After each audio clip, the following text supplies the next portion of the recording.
তুই নাকি আর নিতে আসবি না আমাকে, এরা সবাই বলছে। আমি কিন্তু বিশ্বাস করিনি। তাই কখনো হয় বল?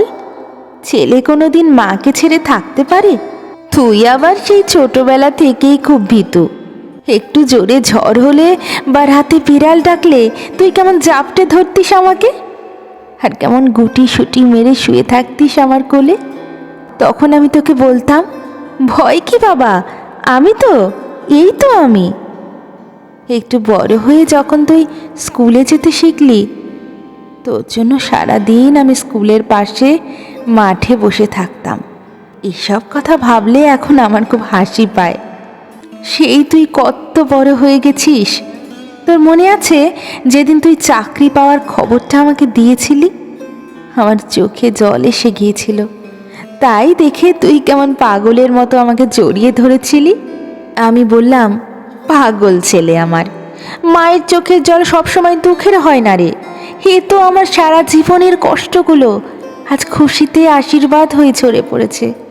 আর যেদিন তোর বিয়ে দেওয়ার কথা বলেছিলাম, তুই কেমন লজ্জায় লাল হয়ে গিয়েছিলি আর বলেছিলি, না মা, আমি আমার এই ভালোবাসা তোমাকে ছাড়া আর কাউকে দিতে পারবো না।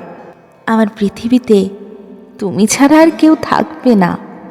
আমি বলেছিলাম, ভালোবাসা বিলিয়ে দিলে কমে না রে। আর তারপর তোর বিয়ে হলো। প্রাণ ভরে তোদেরকে আশীর্বাদ করলাম।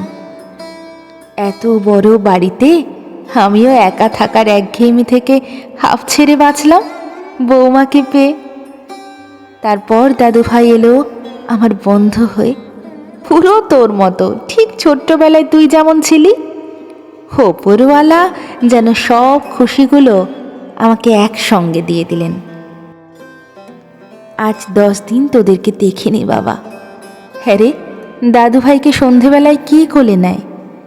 ভাইকে সবসময় গরম জামা কাপড় পরিয়ে রাখিস তো? আর তুই খাওয়ার পরে মৌরি জোয়ানের গুঁড়ো খাস তো? বৌমার কোমরের ব্যথাটা কমেছে একটু? আমার খুব কষ্ট হচ্ছে বাবা এখানে তোদের কথা ভেবে। কি করব বল? সারা জীবন তোকে আগলে রাখার অভ্যাস যে বাবা। কবে আসবি বল না আমাকে নিতে? আমার মন টিকছে না এখানে। এখানে অনেক লোক আছে, কিন্তু কিন্তু আমার চোখ তো তোর পথে বাবা। সারা জীবন তোকে বুকে আগলে রেখেছি বাবা। এখন আমাকে বুকে না পারিস, অন্তত বাড়িতে একটু জায়গা দে না বাবা। তোর এত বড় বাড়িতে কত জিনিস, সেখানেই বুড়িটার একটু ঠাঁই হবে না বাবা?